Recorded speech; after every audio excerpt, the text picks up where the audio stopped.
Halo semuanya, kita pastinya sudah tidak asing lagi dengan sebutan Wali Songo, terutama bagi teman-teman yang hidup di Pulau Jawa. Wali Songo sendiri berasal dari bahasa Jawa yang artinya 9 wali. Sesuai dengan namanya, Wali Songo mempunyai anggota sebanyak 9 orang yang bertugas untuk menyebarkan agama Islam di Indonesia, khususnya di Pulau Jawa. Kesembilan wali tersebut biasanya memiliki sebutan sunan yang memiliki arti yang terhormat, seperti halnya Sunan Gresik, Sunan Bonang, Sunan Kudus, dan sunan-sunan lainnya yang kita ketahui saat ini. Cerita tentang Wali Songo dalam menyebarkan agama Islam sangat terkenal di Indonesia, terutama di Pulau Jawa. Tapi sebelum Wali Songo yang kita kenal saat ini, sebenarnya sudah ada 9 orang wali yang diutus untuk menyebarkan agama Islam di Nusantara. Salah satu dari 9 orang tersebut adalah Syekh Subakir, yang diberi tugas untuk menjadi penumbal di Pulau Jawa yang konon saat itu dikuasai oleh bangsa Jin dan Dedemit, sehingga membuat penyebaran agama Islam di Pulau Jawa tidak berjalan dengan lancar. Nah, hari ini kita akan membahas kisah tentang Syekh Subakir, sang penumbal Pulau Jawa melawan Sabto Palon yang dipercaya sebagai penguasa atau danyangnya Pulau Jawa pada saat itu.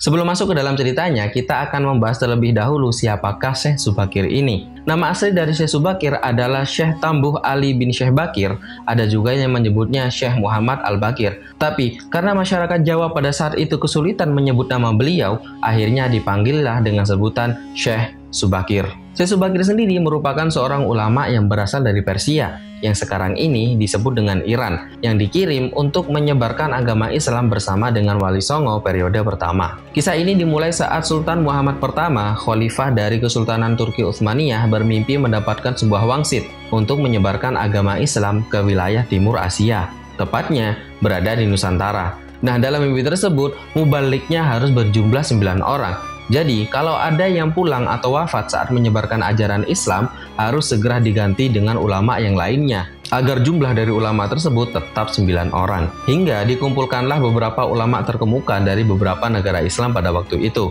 Para ulama yang dikumpulkan tersebut memiliki keahlian masing-masing. Ada yang ahli tata negara, ahli berdakwah, ahli pengobatan, ahli tumbal atau ruqyah, dan keahlian-keahlian yang lainnya. Setelah lengkap, 9 orang tersebut dikirim ke Nusantara, tepatnya di Tanah Jawa. Kesembilan ulama ini dibagi menjadi 3 kelompok yang ditempatkan pada 3 bagian Jawa, yaitu bagian barat, bagian tengah, dan bagian timur Tanah Jawa. Sebenarnya sudah beberapa kali utusan dari Kesultanan Turki Utsmaniyah datang ke Tanah Jawa untuk menyebarkan agama Islam, tapi selalu menemui kegagalan dalam penyebaran agama Islam tersebut. Konon penyebab dari kegagalan tersebut karena keberadaan bangsa Jin dan Dedemit yang tidak mengizinkan agama lain masuk dan berkembang di Tanah Jawa. Pada waktu itu, Pulau Jawa masih merupakan hutan belantara yang sangat angker dan dipenuhi dengan Jin dan Dedemit, yang selalu mengganggu upaya Wali Songo periode pertama pada waktu itu untuk menyebarkan agama Islam. Dipercaya, para jin ini tersebar di setiap sudut mulai dari ujung timur sampai ujung barat Pulau Jawa. Sampai akhirnya, diutuslah Syekh Subakir yang memiliki keahlian dalam hal penumbalan atau ruqyah, ekologi, meteorologi, dan geofisika. Beliau diutus untuk menangani masalah gaib yang dinilai menjadi penghalang diterimanya agama Islam oleh masyarakat Tanah Jawa. Sesampainya di Nusantara, Syekh Subakir yang memiliki ilmu kebatinan itu pun mengetahui kalau penyebab utama kegagalan para ulama sebelumnya karena dihalangi oleh bangsa Jin dan Dedemit Tanah Jawa. Bahkan konon, para Jin dan Dedemit tersebut bisa merubah wujudnya menjadi ombak besar yang mampu menenggelamkan kapal dan penumpangnya dan menjadi angin puting beliung yang merusak apa saja yang berada di depannya. Selain itu, para jin kafir dan lembut tersebut juga bisa berubah wujud menjadi hewan buas yang dipercaya mencelakai para ulama terdahulu. Setelah mengetahui semua hal itu, Syekh Subakir pun langsung melakukan pembersihan dengan menancapkan tumbal sebuah batu hitam yang dibawa dari Arab yang sudah dirajah. Batu tersebut dikenal dengan nama Rajah Ali Cokro. Batu tersebut ditancapkan di puncak Gunung Tidar, Magelang. Karena Gunung Tidar dipercaya sebagai titik tengah Tanah Jawa atau pakunya Tanah Jawa pada saat itu. Karena Gunung Tidar berada tepat di tengah-tengah Pulau Jawa. Setelah batu itu ditancapkan, seluruh Tanah Jawa bergejolak. Alam yang tadinya cerah dan sejuk, matahari bersinar terang dan damai, tiba-tiba berubah drastis selama 3 hari 3 malam. Diceritakan, pada saat itu cuaca mendung, angin bergerak cepat, kilat menyambar, membuat hujan api di mana-mana, dan gunung-gunung pun bergemuruh semuanya. Semua jin yang ada di tanah Jawa lari tunggang-langgang untuk menyelamatkan diri dan terpaksa mengungsi ke daerah lautan karena tidak kuat menahan pancaran panas yang dikeluarkan oleh batu hitam tersebut. Bahkan sebagian jin yang tidak bisa menyelamatkan diri akhirnya mati akibat pancaran panas dari batu tersebut. Melihat hal itu, penguasa tanah Jawa yaitu Sabdo Palon yang sudah bersemayam selama 9.000 tahun di puncak Gunung Tidar merasa terusik. Dia pun keluar dengan bentuk manusianya untuk mencari tahu penyebab timbulnya hawa panas tersebut. Diceritakan bentuk manusia dari Sabdo Palon menyerupai salah satu tokoh pewayangan, yaitu Semar. Sabdo Palon pun berhadapan dengan Syekh Subakir. Sabdo Palon menanyakan apa maksud dari pemasangan batu hitam tersebut. Syekh Subakir pun mengatakan kalau dia sengaja memasang batu hitam tersebut untuk mengusir jin dan lembut yang mengganggu upaya penyebaran agama Islam di tanah Jawa. Sehingga terjadilah perdebatan yang panjang antara Syekh Subakir dan Sabdo Palon. Sampai akhirnya mereka pun mulai adu kesaktian. Konon pertempuran itu terjadi selama 40 hari 40 malam yang membuat tanah Jawa saat itu berguncang keras dan badai yang sangat besar. Hingga akhirnya setelah pertempuran yang sangat panjang tanpa diketahui siapa yang akan menang, Sabdo Palon yang dikenal juga dengan Ki Semar Badronoyo, sang danyan tanah Jawa mulai merasa kewalahan dan akhirnya menawarkan kejahatan senjata kepada Syekh Subakir. Syekh Subakir yang melihat adanya sebuah kesempatan langsung menyetujui penawaran tersebut dan terjadilah dialog antara Syekh Subakir dan Sabdo Palon di puncak Gunung Tidar pada waktu itu. Dalam dialog tersebut, Sabdo Palon mensyaratkan beberapa poin untuk upaya penyebaran agama Islam di tanah Jawa. Dan semua persyaratan tersebut disetujui oleh Syekh Subakir. Isi dari dialog Syekh Subakir dan Sabdo Palon tersebut kurang lebih seperti ini. Pada waktu itu, Syekh Subakir bertanya kepada Sabdo Palon, siapakah sebenarnya Sabdo Palon tersebut? Sabdo Palon pun menjawab kalau dia adalah Sabdo Palon, pamomong tanah Jawa yang sudah ada sejak zaman dahulu kala. Sabdo Palon menambahkan bahkan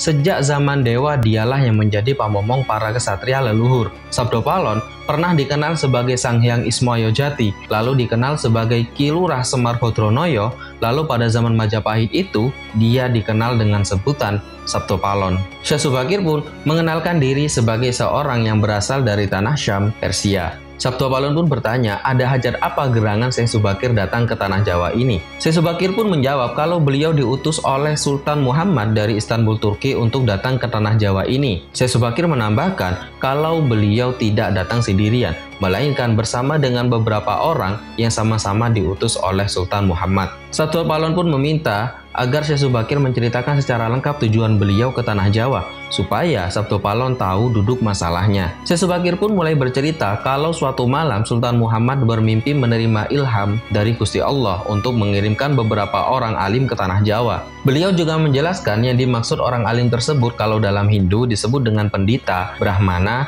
dan resi. Sedangkan di dalam agama Islam disebut sebagai ulama. Syekh Subakir adalah salah satu dari ulama tersebut. Syekh Subakir juga menambahkan kalau tujuan beliau dikirim ke tanah Jawa adalah untuk menyebarkan ajaran suci, yaitu agama Islam. Pada awalnya, Sabdo Palon seperti enggan memberikan izin kepada Syekh Subakir untuk menyebarkan agama Islam di tanah Jawa, karena pada waktu itu ada dua agama yang sudah menyebar di tanah Jawa, yaitu agama Hindu dan Buddha. Jadi, menurut Sabdo Palon, kenapa harus menambah agama lain di tanah Jawa ini?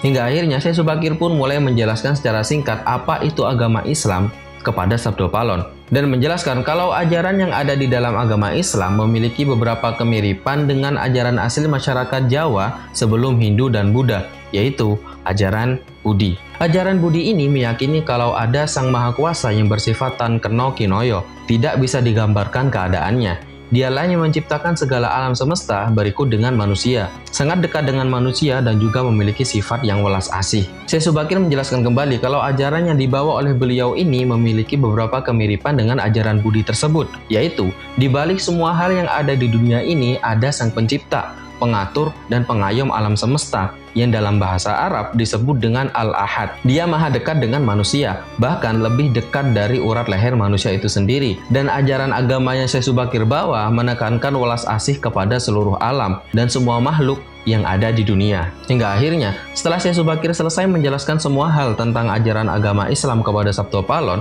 dan juga menjelaskan keadaan masyarakat Majapahit yang pada saat itu sudah mulai kacau balau, Sabdo Palon pun mengizinkan Syekh Subakir dan para ulama yang datang bersama dengan beliau menyebarkan agama Islam di tanah Jawa, tapi dengan beberapa syarat yang harus dipatuhi. Syarat yang pertama, tidak boleh ada pemaksaan dalam penerimaan agama. Jadi, ketika menyebarkan agama Islam tidak boleh ada pemaksaan sedikit pun. Yang kedua, ketika membangun tempat pemujaan atau tempat peribadatan, tampak luarnya harus bernuansa Hindu Jawa, walaupun isi dalamannya adalah Islam. Itulah yang menyebabkan ada beberapa masjid pada zaman Wali Songo yang tampak luarnya seperti bangunan Hindu. Salah satu contohnya adalah Menara Masjid Kudus. Yang ketiga, ketika mendirikan kerajaan Islam, raja yang pertama haruslah dari anak campuran. Maksud dari campuran ini adalah jika bapaknya Hindu, maka ibunya Islam. Begitupun sebaliknya, jika bapaknya Islam, ibunya harus Hindu. Dan yang terakhir, jangan jadikan orang Jawa berubah menjadi orang Arab atau orang Persia. Jadi orang-orang yang ada di tanah Jawa harus tetap menjadi orang Jawa dan tidak meninggalkan kebudayaannya mereka walaupun